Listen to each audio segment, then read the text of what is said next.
السلام عليكم ورحمة الله وبركاته.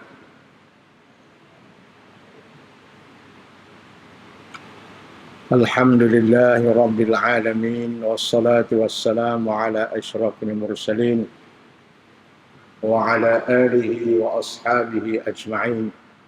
سبحانك لا علم لنا إلا ما علمتنا إنك أنت العليم الحكيم. رب اشرح لي صدري ويسر لي أمري واحلل عقدة من لساني يفقه قولي وما توفيقي إلا بالله عليه توكلت وهو رب العرش العظيم. Yang berbahagia Tuan Imam Barisan Ahli Jawatan Kuasa dan pegawai-pegawai masjid, anak-anak jamaah lelaki dan perempuan rahimakumullah. InsyaAllah pada malam ini kita mulakan kuliah kita setelah kita bercuti bulan Ramadan dan juga bulan Syawal. Sekarang sudah bulan Zulkaidah. Kita mula balik pengajian kita, iaitu membaca hadis-hadis Nabi daripada kitab Riyadhus Salihin karangan Al-Alim Al-Allamah Syekh Muhyiddin An-Nawawi, dan diterjemahkan ke dalam bahasa Malaysia oleh sahabat kita Allahyarham Ustaz Dr. Abdul Wahab Saleh.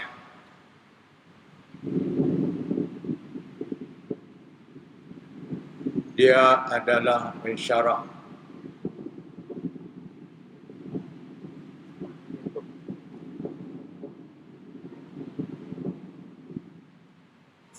mana betul di kaki.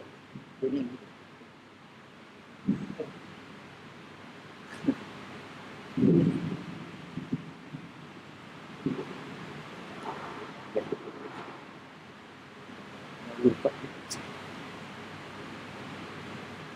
dia adalah seorang pensyarah Universiti Kebangsaan Malaysia, anak Kedah, orang di Kubang Rotan. Sahabat saya, dia meninggal lebih kurang 1 tahun yang lalu. Dia telah menterjemah kitab Al-Imam Nawawi ini. Ada 6 jilid semua. Dan ditashihkan, disemak oleh guru saya, Datuk Syekh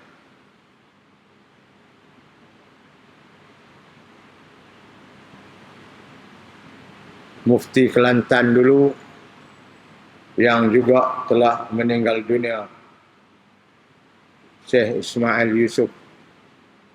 Jadi sebelum kita memulakan pengajian kita pada malam ini, marilah sama-sama kita membaca sekali Al-Fatihah dan 3 kali Qul huwallah, Qul a'udzu birabbin nas sekali, Qul a'udzu birabbil falaq sekali. Kita hadiahkan pahala kepada mereka-mereka yang terlibat dalam melaksanakan tugas ilmu, mengarang, menterjemah serta mensyarahkan hadis-hadis Nabi sallallahu alaihi wasallam. Al-Fatihah. A'udzu billahi minasyaitonir rajim. Bismillahirrahmanirrahim.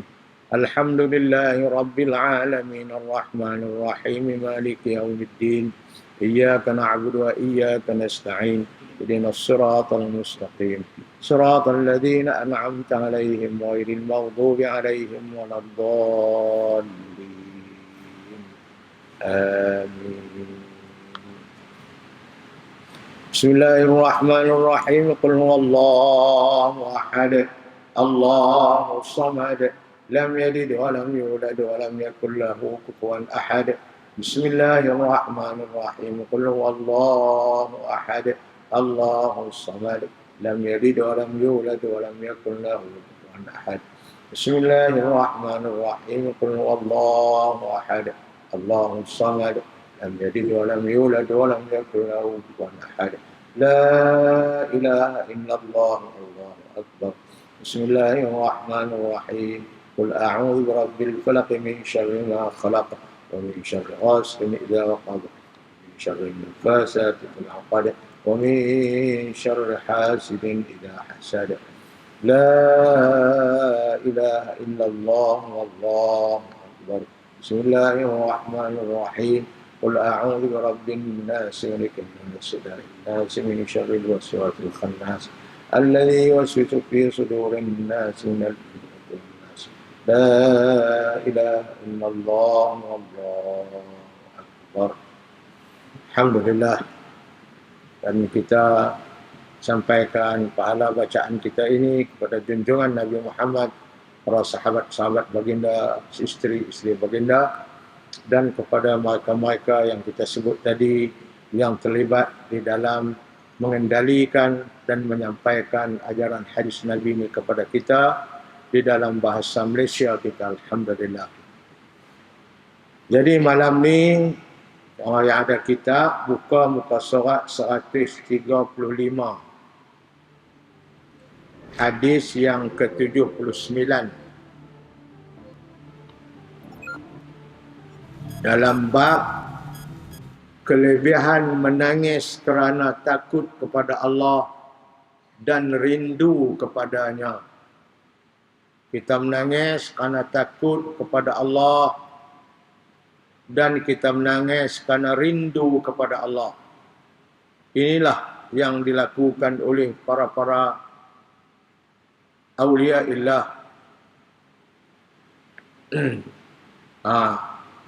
Hadis 79.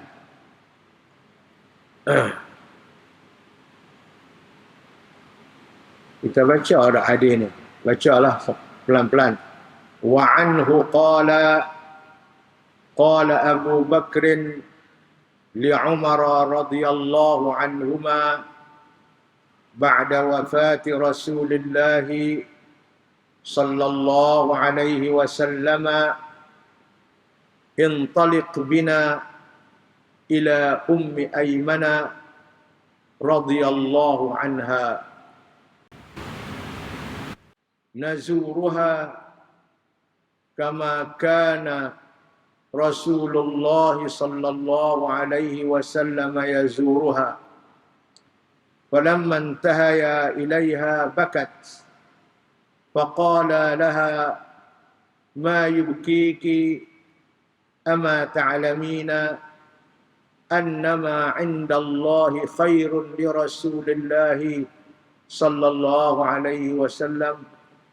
قالت إني لا أبكي أني لا أعلم أنما عند الله خير لرسول الله صلى الله عليه وسلم ولكن أبكي أن الوحي قد انقطع من السماء فهيجتهما على البكاء فجعلا يبكيان معها.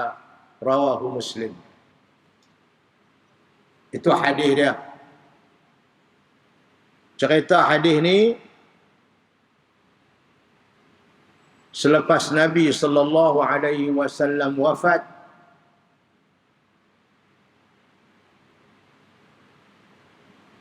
Sayyidina Abu Bakar jadi khalifah, kata kepada Sayyidina Umar, wahai Umar, jom kita pergi ziarah Ummu Aiman. Sebagaimana Nabi selalu ziarah semasa Nabi hayat Nabi dulu. Sekarang Rasulullah dah wafat, jom kita dua pula pergi ziarah dia. Ummu Aiman ini seorang perempuan kulit hitam. Dia adalah ibu kepada Sayyidina Usamah bin Zaid, isteri kepada Zaid bin Harithah seorang hamba kepada Khadijah binti Khuwailid, yang Khadijah bagi kat Nabi. Nabi merdekakan Zaid bin Harisah ini. Mula-mula Nabi nak buat anak angkat dia, nak buh bin dia. Allah tak bagi. Allah larang dalam Quran. Jangan bubuh bin kamu kat anak kamu, buh bin pak dia. Jadi Nabi pun buh bin Zaid bin Harisah. Pak dia nama Harisah. Sayyidina Khadijah bagi kat Nabi. Karena Nabi sayang kat dia. Dia pergi menjaga dengan Nabi. Nabi sayang kat dia. Akhirnya Nabi kawinkan dia dengan Ummu Aiman, seorang asalnya hamba berkulit hitam. Dapatlah anak namanya Usamah bin Zaid, cucu angkat Nabi yang Nabi cukup sayang kat dia.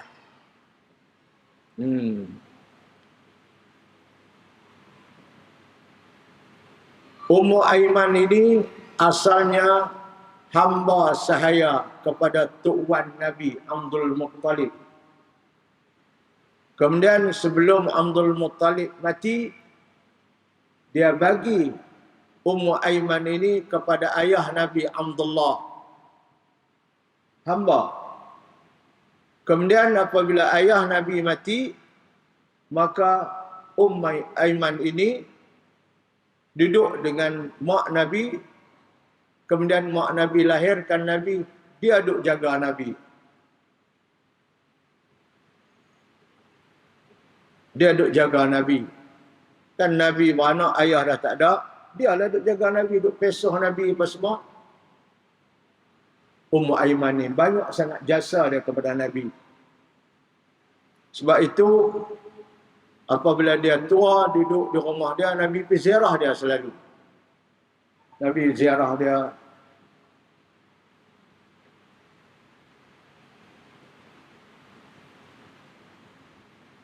Dapat anak dengan Zaid bin Harisah. Zaid bin Harisah meninggal dunia. Dapat anak Usamah bin Zaid. Seorang budak yang cerdik, yang Nabi cukup sayang kat dia. Suatu hari, dia duduk dalam majlis ilmu Nabi, Usamah ni. Kemudian dia tengok orang-orang lain, para sahabat lain, banyak menangis kerana Nabi duk cerita tentang akhirat. Nabi cerita tentang syurga, menangis kerana nak syurga. Cerita tentang neraka, menangis kerana takut kena neraka. Itulah majlis Nabi. Yang dia tak menangis. Habis lepas mengaji semua, dia pergi kat Rasulullah. Dia kata, ya Rasulullah, apa sudah kena pada hati saya? Orang lain menangis, yang saya tak menangis. Pasal apa? Nabi kata, ya Usamah, jumudul ain bi kasratiz dzunub wa kasratiz dzunub. Jumudul ain bi qaswatil qulub wa qaswatul qulub bi kasratiz dzunub wa kasratiz dzunub bi nisyanil maut wa nisyanul maut bi hubbid dunya wa hubbud dunya ra'su kulli khati'atin aw kama qala. Lebih kurang begitulah. Usamah, kamu tahu tak, yang tak terbit air mata sebut syurga pun tak terbit air mata, sebut neraka pun tak terbit air mata, sebut mati pun tak terbit air mata, pasal hati manusia sudah keras. Nabi sebut. Mungkin hati yang keras dah, yang tak teriak, tak menangis macam orang lain, macam Abu Bakar, macam Umar. Dan hati manusia jadi keras, kata Nabi, wahai Usamah, dengan sebab banyak dosa. Buat dosa banyak, hati jadi keras. Dan manusia buat dosa banyak, kata Nabi, wa kasratiz dzunub binisyanil maut. Manusia buat dosa banyak sebab dia lupakan mati. Itu step dia. Air mata tak terbit, hati keras. Hati keras pasal banyak dosa. Banyak dosa pasal hati keras pasal banyak dosa. Banyak dosa pasal lupakan mati. Wa nisyanul maut, hei Usamah, manusia lupakan mati bihubbid dunya, puncanya kerana mereka cinta ke dunia ni, cinta ke duit, cinta macam-macam, lupa mati. Wa hubbud dunya ra'su kulli khati'atin ya Usamah, cintakan dunia itulah menjadi punca kepada segala kepincangan dalam hidup ni. Berkelahi sana, berkelahi sini, gaduh sana, gaduh sini, hasad kau ni, dengki kau ni, tak lain dan tak bukan kerana cintakan dunia. Ini step dia. Nabi bagi kat dia. Manusia tak mengalir air mata, hati dia keras. Manusia hati dia keras sebab banyak dosa. Manusia banyak dosa sebab lupakan mati. Manusia lupakan mati sebab cintakan dunia. Cintakan dunia adalah merupakan punca kepincangan hidup manusia di dunia ini. Itu step dia. Tengoklah dalam dunia kita. Kita pun kalau legutu punya perangai, jadi legutu. Kita tak rasa sedih apabila sebut neraka. Kita tak rasa sedih apabila disebut alam barzakh. Ni Usamah, anak kepada perempuan Ummu Aiman ini. Dia inilah duk jaga Nabi, orang kulit hitam, bukanlah cantik sangat. Kemudian apabila Nabi wafat, dia duduk di rumah dia. Disebut lebih kurang 5 bulan lepas Nabi wafat, dia pula wafat, mati. Sayyidina Abu Bakar cerita dalam hadis ini, apabila Nabi dah wafat, Abu Bakar kata ke Umar, wahai Umar, jom kita pergi ziarah Ummu Aiman. Kerana Nabi selalu duduk ziarah dia masa Nabi hidup dulu. Jom. Mereka pun dua pergi sampai kat dia, bagi salam semua. Dia tengok Abu Bakar dengan Umar, dia menangis. Dia teriak. Abu Bakar kata, Umar kata, wahai Ummu Aiman, kenapa makcik teriak? Sedih kat Nabi ke? Nabi Muhammad ni kedudukan dia cukup tinggi di sisi Allah. Tak perlu teriak. Tak perlu bersedih. Karena kedudukan dia, walaupun dia sudah tidak ada di dunia, kedudukannya dia tinggi di sisi Allah. Umar Yaman jawab apa? Hei Abu Bakar, hei Umar, makcik teriak bukan kerana Nabi mati, Nabi wafat, dan makcik memang tahu kedudukan Nabi di sisi Allah lebih tinggi daripada kedudukan kita. Bukan Nabi makcik teriak kes tu, tapi makcik teriak ni, wahai Abu Bakar, Umar, kerana dengan wafatnya Nabi, dengan matinya Nabi, wahyu dari langit dah tak turun. Masa Nabi hidup, wahyu duk turun. Jibril duk buat main Quran. Lepas Nabi mati, wahyu tak turun dah. Apa wahyu tak turun main ke bumi? Keberkatan bumi dah kurang. Itu yang makcik teriak. Bukan teriak kerana Nabi mati.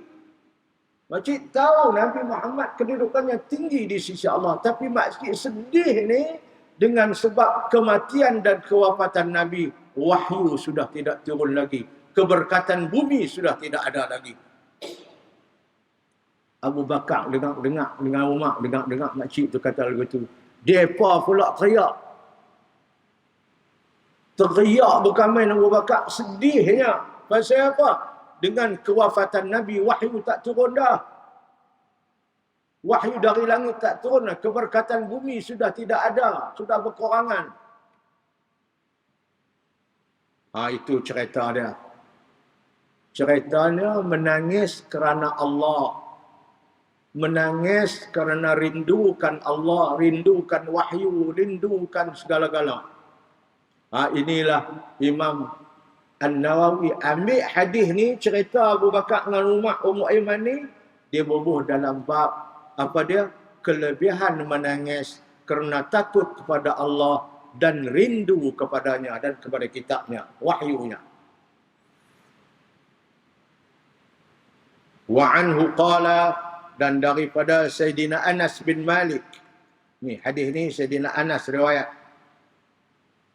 Qala Abu Bakar li Umar radhiyallahu anhuma, berkata Abu Bakar kepada Umar ba'da wafati Rasulullah, selepas wafatnya Nabi sallallahu alaihi wasallam, intaliq bina ila Ummi Aiman, jom kita pergi berjumpa dengan Ummu Aiman, seorang hamba yang Nabi merdekakan dia. Nazuruha kama kana Rasulullah yazuruha, kita pergi ziarah dia semacam mana Nabi selalu untuk ziarah dia dulu. Falamman tahaya ilaihi, apabila dia sampai ke rumah Ummu Aiman, bakat Ummu Aiman menangis. Faqala laha, Abu Bakar Umar kata kat dia, ma yubkika, pasal apa makcik menangis ni?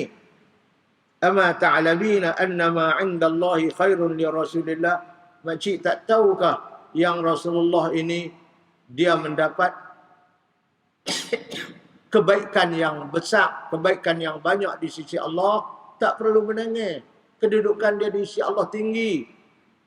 Qalat, Ummu Aiman jawab, inni la abki anni la a'lamu anna ma 'inda Allahi khairun li Rasulillah.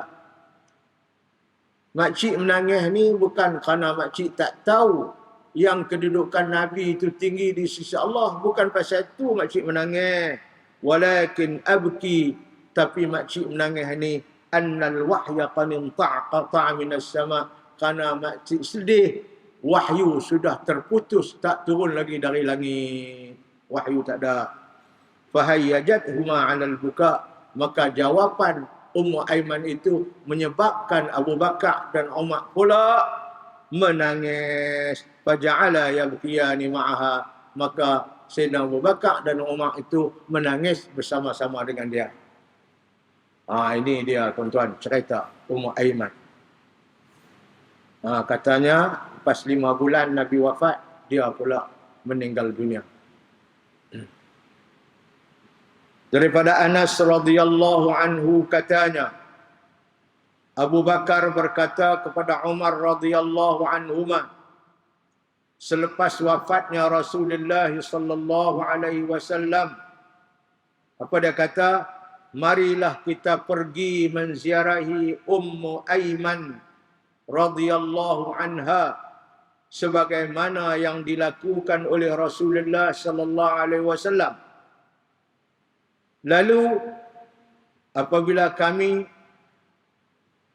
sampai kepadanya Ummu Aiman, dia menangis. Maka kedua-duanya bertanya kepadanya, kenapa engkau menangis? Tidakkah engkau ketahui bahawasanya apa yang ada di sisi Allah itu lebih baik bagi Rasulullah sallallahu alaihi wasallam? Tak tahu ke menangis buat apa?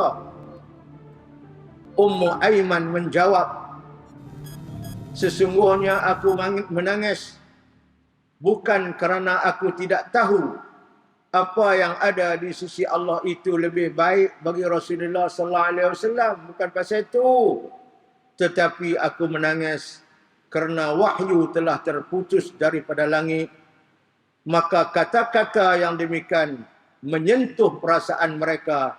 Lalu kedua-dua mereka, Abu Bakar Umar pun menangis pula. Ini cerita dia.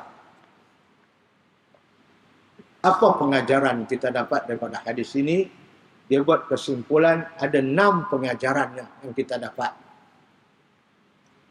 1, Islam menggalakkan umatnya supaya menziarahi antara satu sama lain untuk mengeratkan hubungan silaturahim dalam kalangan umat Islam seluruhnya.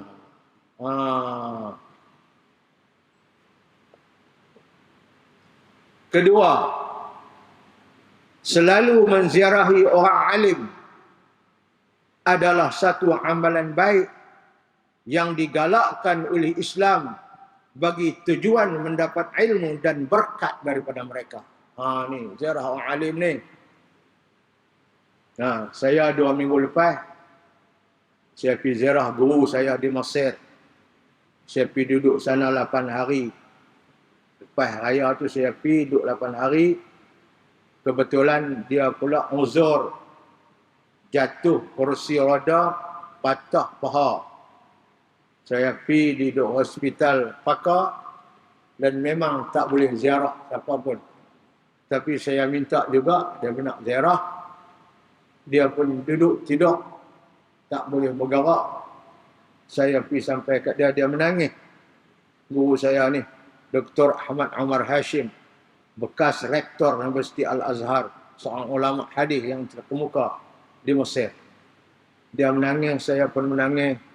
Saya bacalah doa yang Nabi suruh baca apabila kita ziarah orang sakit. Bismillah, bismillah, bismillah. Na'udzu bi'izzatillahi wa qudratihi min syarri ma yajidu min waj'ihi hadha. Saya baca 3 kali, dia menangis, anak menantu dia semua menangis. Saya pergi ziarah dia. Habis ziarah, dia kata, terima kasih banyaklah Badruddin, ramai ziarah aku ni. Dia kata tak apa. Kemudian dia panggil budak dia. Dia kata, buat main kitab lah. Rupanya dia tahu saya nak pergi. Saya beritahu lah nak pergi tu. Dia sedia dah kitab dia baru dia buat. Kitab syarah hadis 2 jilid. 1 jilid tebal-tebal Quran. Jilid pertama, jilid kedua. Ada 1000 hadis yang dia syarah di situ. Ambil hadis Bukhari dan Muslim semua. Dia buat main. Dia pegang. Dia kata, nak aku hadiah kat hang kitab yang baru aku karang. Sebelum dia patah kaki tu, dia duduk karang kitab. Dia bagi kat saya. Saya pun terima. Allah, seronoknya. Dia duduk teringat kat saya. Lepas tu saya kata kat dia, Samahatul Syekh, saya minta izinlah kalau boleh saya mampu, saya nak terjemah kitab ini ke dalam bahasa Malaysia untuk tatapan pada orang-orang Malaysia lah, sebab mereka tak boleh Arab.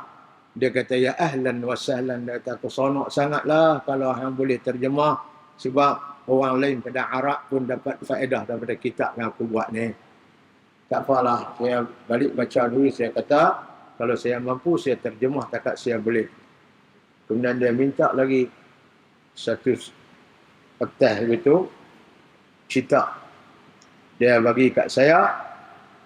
Dia suruh menantu dia bagi pen kat saya. Tulis nama saya, tempat kosong. Rupa-rupanya kertas itu adalah sanad hadis Bukhari daripada dia sampai ke Imam Bukhari.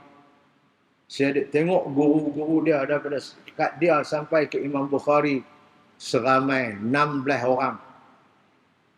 Sampai ke Imam Bukhari. Saya yang ke-17. Imam Bukhari pergi kat Nabi pula ada 5 orang. Semua daripada dia sampai Imam Bukhari 16. Imam Bukhari naik kat Nabi pula 5. Semua 21 orang. Sampailah sanad tu kepada Nabi sallallahu alaihi wasallam.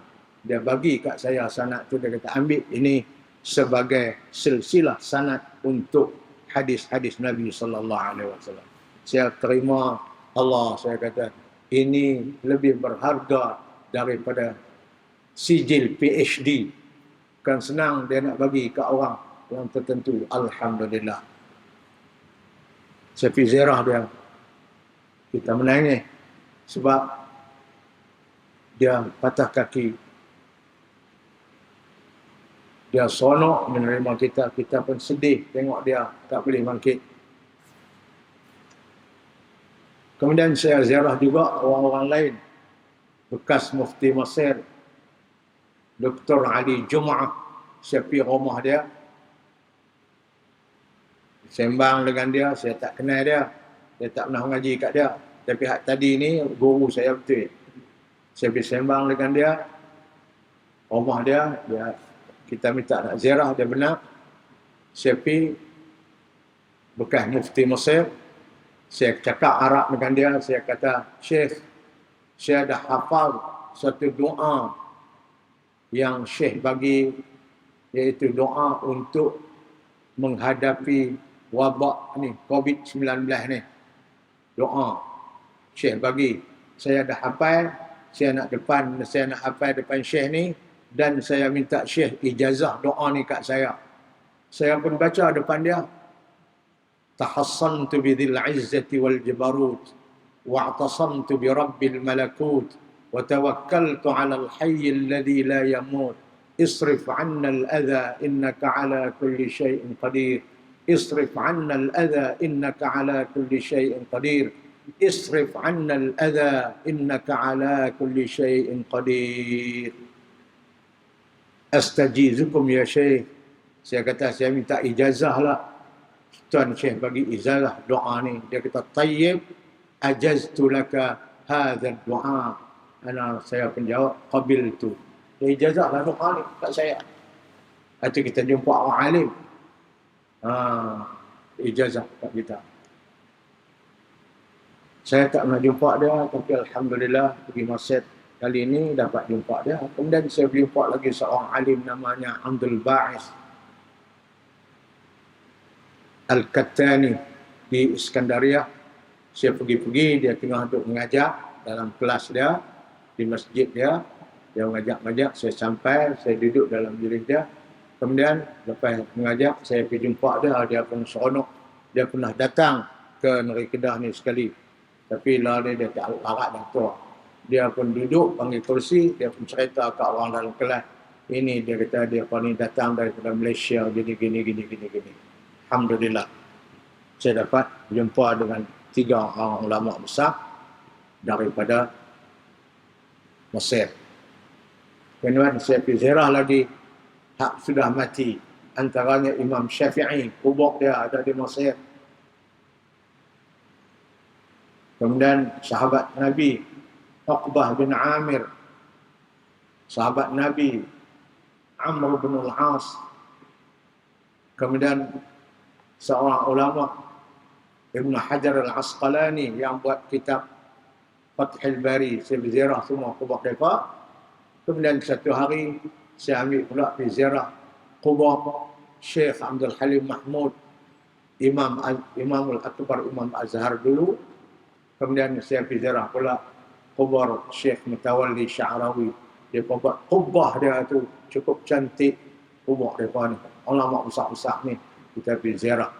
Saya jumpa dengan anak penakan Syekh Abdul Halim Mahmud. Dia kata, kemarin orang Indonesia datang. Dari Indonesia dia datang main ziarah kubur Syekh Abdul Halim Mahmud. Dia seorang wali. Kubur dia buat kubur hijau macam kubur Nabi tu, duduk tepi masjid dia. Dia buat masjid. Dia kata, kemarin orang Indonesia main. Anak penakan dia duduk agak kat saya, cakap Arab lah. Dia pemain dari Indonesia tu, bukan mengaji di Azhar, dia pemain terus di Indonesia, dan dia pemain Mesir, dia pemain melawat kubur. Ni, pak saudara saya ni, seramai 33 orang main. Dia kata, hang main tak abang kat aku, tidak kena sembelih kambing lah, nak jamungan. Saya kata, tak payahlah, saya main bukan kambing. Dia jamun teh pada kata, lain kali kalau main Mesir, main lah sini, dia kata. Dia jadi tuk pengulu di kampung tu, kawan ni. Alhamdulillah. Jadi saya pergilah ziarah, duduk 8 hari. Alhamdulillah dapat ziarah ulama-ulama yang masih hidup dan ulama-ulama yang sudah pergi meninggalkan kita. Itu dah kata tu, selalu menziarahi orang alim adalah satu amalan baik yang digalakkan oleh Islam bagi tujuan mendapat ilmu dan berkat daripada mereka. Walaupun mereka sudah mati. Tapi kubur Imam Syafi'i, dulu saya pergi nak masuk tak boleh. Dia pada tengah perbaik masjid. Habis kali ini dah siap. 3. Umat Islam hendaklah sentiasa mengharapkan rahmat daripada Allah Subhanahu wa taala. Di samping itu, hendaklah berusaha terus-menerus supaya rahmat itu tidak terputus. Rahmat. Nah, sebab itu masuk kubur pun mereka tulis lagi, kembali ke rahmatillah. Rahmat Allah tu kita nak masa kita hidup di dunia ni sampai kita mati. Terus menerus, tak bagi putus. Keempat, harus menangis kerana terputus kebajikan dan kehilangan orang yang saleh. Boleh kita menangis. Tok guru kita mati, kita menangis, sedih. Pasal dia sudah pergi menghadap Allah. Kita nak ambil ilmu kat siapa, kita nak dapat kat siapa. Ni, harus menangis kerana kehilangan orang alim ulama.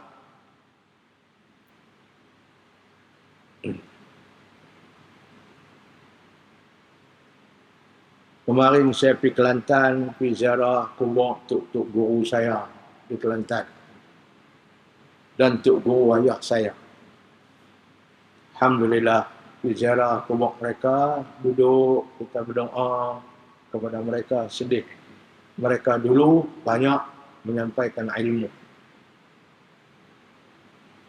5. Kelebihan Ummu Aiman radhiyallahu anha tadi itu sentiasa diziarahi oleh Rasulullah sallallahu alaihi wasallam, dan selepas baginda wafat dia ziarahi pula oleh Abu Bakar dan Umar radhiyallahu anhuma, sahabat-sahabat Nabi. 6. Tawadhu' Rasulullah sallallahu alaihi wasallam dan dua sahabatnya sepatutnya tawadhu', daripada tawadhu', sepatutnya menjadi contoh kepada semua orang beriman. Nabi tawadhu', rendah diri. Sekadar Nabi kekasih Allah hidup ziarah perempuan yang kulit hitam susah ni. Abu Bakar, Umar pergi ziarah dia. Itu tawadhu'. Bukan senang orang-orang hati tinggi hebat-hebat, tapi mereka tawadhu', merendah diri. Pergi ziarah. Kita dah kaya sikit, dah tak mau ziarah orang miskin. Pangkat besar sikit, dah tak mau ziarah orang kampung. Nabi bukan begitu. Tawadhu' dan merendah diri. Tawadhu' Rasulullah sallallahu alaihi wasallam dan dua sahabatnya sepatutnya menjadi contoh kepada semua orang beriman. Kerana apa? Kerana Nabi, para sahabat sanggup pergi menziarahi orang yang rendah martabatnya. Rasulullah, para sahabat ni tinggi martabatnya di sisi Allah, kedudukannya mereka di sisi Allah cukup tinggi. Nabi masuk syurga dulu, belakang Nabi Abu Bakar, belakang Abu Bakar Umar. Itu masuk syurga dulu, tinggi kedudukan mereka. Tapi namun demikian, dia pergi juga ziarah orang yang asalnya hamba saya berkulit hitam yang susah. Itu tawadhu'nya mereka. Allah. Jadi itulah 6 pengajaran yang dirumuskan di dalam hadis yang kita baca tadi. Mudah-mudahan ianya menjadi pesanan kepada kita, menjadi amalan kepada kita, menjadi ikutan kepada kita, insya-Allah.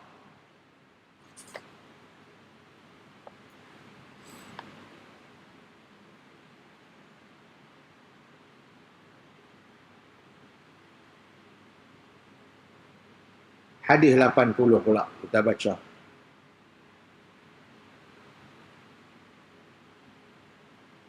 Wa 'an Ibn Umar radhiyallahu anhuma qala lamma ishtadda bi Rasulillah waj'uhu. Sayyidina Abdullah bin Umar berkata, ketika bersangatan sakit Nabi sakit, bersangatan sakit Nabi itu, qila lahu fi shalah, ada orang tanya Nabi, ya Rasulullah, tuan hamba tak boleh jadi imam, nak suruh siapa jadi imam ni? Rasulullah duduk sakit. Faqala, Nabi jawab, muru Abu Bakrin falyusalli bin nas. Kamu suruhlah Abu Bakar, suruh dia pergi semayang jadi imam kepada manusia, sebab aku tak boleh pergi semayang, aku sakit. Faqalat Aisyah radhiyallahu anha. Aisyah kata kepada Nabi, dia dengar Nabi suruh ayah dia Abu Bakar jadi imam. Aisyah kata kat Nabi, "Inna Aba Bakrin rajulun raqiqun idza qara'a ghalabahu al-buka." Sayyidina Aisyah kata, "Ya Rasulullah, ayah saya Abu Bakar tu orang yang hati dia lembut sangat. Kalau dia baca Quran dia teriak." Ni Abu Bakar, dia baca Quran dia teriak. Jadi lagu mana dia nak jadi imam orang, ya Rasulullah? Suruh orang lain lah. Ayah saya tak boleh jadi imam sebab dia kalau dia baca Quran dia teriak. Lagu mana makmum nak jadi makmum? Qala, Nabi jawab, "Muruhu falyusalli." Suruh dia. Suruh dia pergi sembahyang jadi imam. Nabi tak tukar orang lain. Itu orang yang paling layak lepas Nabi untuk jadi imam kepada umat ni. Sebab itu Sayyidina Umar kata lepas Nabi wafat, Sayyidina Umar kata kalau untuk kita sembahyang nak menghadap Allah pun Nabi pilih dia suruh jadi imam kat kita, urusan akhirat dia jadi imam kat kita sembahyang, maka urusan dunia untuk nak memerintah jadi khalifah pun kita angkat dia lah. Sebab tu dia angkat dia jadi khalifah. Pasal apa? Nabi pilih dia untuk urusan akhirat. Urusan dunia apa saja kita pilih dia. Lepas tu Sayyidina Abu Bakar, dia pun tak mau jawatan tu, tapi Sayyidina Umar dan para sahabat pilih dia juga. Wa fi riwayatin an Aisyah radhiyallahu anha, dalam satu riwayat Aisyah pula, qalat, Aisyah kata, qultu, saya kata kat Nabi, kata Aisyah, inna Aba Bakrin idza qama maqamaka lam yusmi'in nas min al-buka. Ya Rasulullah, kalaulah ayah saya Abu Bakar itu pi duduk tempat tuan hamba pi jadi imam, manusia tak dengar bacaan dia. Pasal apa? Dia menangis kuat. Tak dan makmum tak boleh dengar bacaan dia pasal dia duduk teriak, duduk sedu, duduk. Nabi kata tak, suruh dia jadi imam. Itu kedudukan Sayyidina Abu Bakar. Dia waktu Nabi pilih dia, nak hijrah pun Nabi pilih dia. Duduk dengan Nabi dalam gua, pergi dengan Nabi hijrah. Sayyidina Abu Bakar ni, tapi dia tak lama lepas dia jadi khalifah Nabi wafat, dia jadi khalifah 2 tahun 3 bulan lebih kurang, dia pula mati, meninggal dunia. Usia dia sama dengan usia Nabi, 63 tahun. Jadi lebih kurang dia muda pada Nabi 2 tahun lebih sikit aja, 2 tahun 3 bulan. Sebab umur Nabi mati 63, umur dia mati pun 63. Setelah dia menjadi khalifah 2 tahun 3 bulan lebih kurang. Kemudian ganti Sayyidina Umar, jadi khalifah sampai 10 tahun. Sayyidina Umar pun mati umur 63 juga.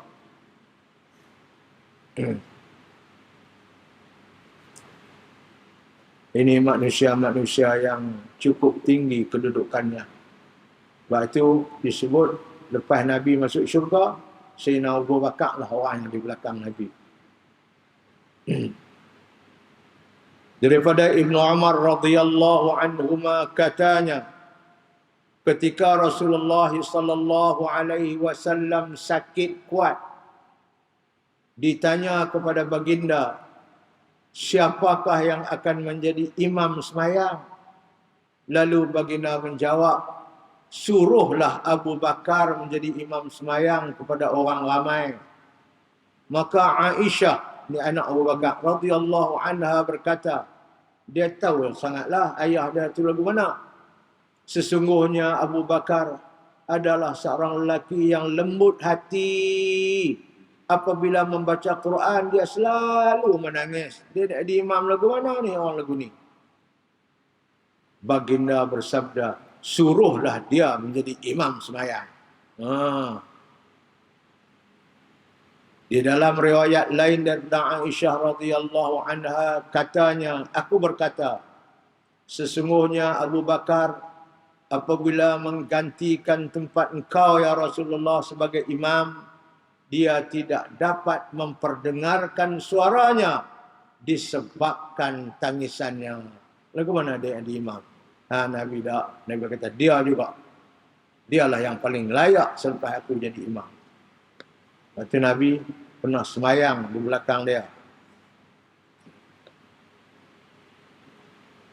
Islam mengutamakan orang yang berilmu pengetahuan dan berwibawa untuk menjadi imam semayang.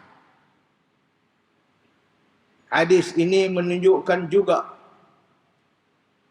bahawa pucuk pimpinan umat Islam hendaklah daripada orang yang berilmu pengetahuan dan berwibawa. Sebab tu dia berlantik Abu Bakar. Orang Islam hendaklah menunaikan semayang dengan penuh khusyuk dan ikhlas sehingga menimbulkan rasa nikmat beribadat serta melahirkan rasa pengabdian diri kepada Allah Subhanahu wa taala. Allah. Khusyuk dalam sembahyang ni. Rasa lazat. U'budullah ka'annaka tara. Nabi kata, beribadatlah, sembahyanglah kamu beribadat kepada Allah seolah-olah kamu nampak Allah. Allah memang tak nampak, tapi kita duduk tu seolah kita nampak Allah. Macam kita duduk di depan dia dengan hati kita.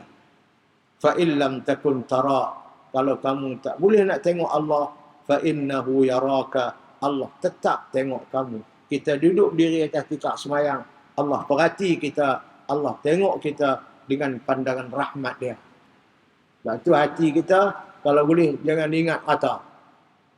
Sebab tu Nabi, kalau Nabi kata sembahyang Isya dapat nasi, makan dulu. Makan dulu. Buka puasa dulu, baru pergi sembahyang maghrib. Jangan duk pergi sembahyang maghrib dulu, tak buka puasa lagi. Sekali dia ingat martabak lah, bengkang lah, haknu lah ni, jangan. Hilang khusyuk. Pergi makan dulu, baru sembahyang. Makan sikit lah, rasa dulu sembahyang. Jangan banyakkan tengah orang tua-tua dia, baru aku nak sembahyang dulu, lagi senang nak makan. Bukan lagu tu.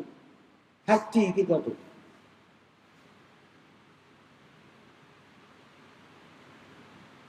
Nabi sabda kepada, "Idza hadara al-'isha wa hadara al-'asha fabda'u bil-'asha." 'Isha. Idza hadara al-'isha. Apabila masuk waktu Isya dah. Wa hadara al-'asha, dan makan malam pun disediakan dah. Kita ni lapar. Isya masuk dah, makan malam sedia. Fabda'u bil-'asha. Nabi kata, pergi makan dulu. Jadi, hang semayang dulu, hang dia ingat nak makan. Itu katanya, orang Islam hendaklah menunaikan semayang dengan penuh khusyuk dan ikhlas, sehingga menimbulkan rasa nikmat beribadat serta melahirkan rasa pengabdian diri kepada Allah Subhanahu wa taala. 4. Menangis dalam semayang kerana takutkan Allah tidak membatalkan semayang. Tapi kalau menangis kerana lain, itu batal. Teriak sering semayang, kita kata ingat ke Allah, rupanya dia teriak pasal handset dia hilang. Dia pimpin biak melayang, sudah biak melayang, hilang handset dia. Sambil semayang, teriak handset hilang. Bukan kerana Allah. Batal lah semayang. 5. Kelebihan Abu Bakar radhiyallahu anhu dan tahap takutnya kepada Allah Subhanahu wa taala. Itulah dia. Dan 6. berpandukan hadis ini, para sahabat memilih Abu Bakar sebagai khalifah selepas kewafatan Rasulullah sallallahu alaihi wasallam. Terpilih. Sayyidina Umar berkata, orang yang telah dipilih oleh Nabi sallallahu alaihi wasallam untuk agama kita, apakah kita tidak redha, tak setuju untuk dunia kita? Kalau Nabi pilih dia untuk jadi imam sembahyang, kita lah pilih dia pula untuk jadi imam dunia ni, memerintah. Dan yang tujuh, sunat menangis di waktu membaca Quran. Dia nak menangis ni kalau kita faham makna Quran yang kita baca, kita menangislah. Jadi tuan-tuan puan-puan, setakat itulah saya rasa kita berhenti setakat itu hadis 81. Kita akan sambung pada kuliah kita yang akan datang, insya-Allah. Apa yang kita sebut tadi di dalam dua hadis. Pertama kali hadis Ummu Aiman ziarah Abu Bakar dengan Umar. Ummu Aiman teriak kerana dia sedih, wahyu sudah putus, tak turun lagi. Kemudian hadis bagaimana Nabi menyuruh Sayyidina Abu Bakar jadi imam, walaupun dia disebut oleh Sayyidina Aisyah, Abu Bakar ayah dari selalu menangis, Nabi tetap pilih dia menjadi imam untuk umat dia setelah Nabi sakit tenat dan sakit teruk, insya-Allah. Cakap itulah dulu tuan-tuan, insya-Allah kita berhenti di sini. Sudah 1 jam kita berkuliah, insya-Allah. Mudah-mudahan Allah beri keberkatannya kepada kita dengan hadis-hadis Nabi sallallahu alaihi wasallam. Bismillahirrahmanirrahim. Alhamdulillahirabbil alamin. Allahumma anfa'na bima 'allamtana wa 'allimna ma yanfa'una warzuqna 'ilman yanfa'una wa zidna 'ilma. Alhamdulillah ala kulli halin wa na'udzu bika min hali ahli an-nar. Allahumma inna na'udzu bika min 'ilmin la yanfa' wa min qalbin la yakhsha' wa min 'amalin la yurfa' wa min du'a'in la yusma'. Na'udzu bika min ha'ula'il arba'. Wa sallallahu ala sayyidina Muhammad wa ala alihi wa sahbihi ajma'in. Walhamdulillahi rabbil alamin. Taqabbalallahu minkum. Aqulu qawli hadha wassalamu alaikum warahmatullahi wabarakatuh.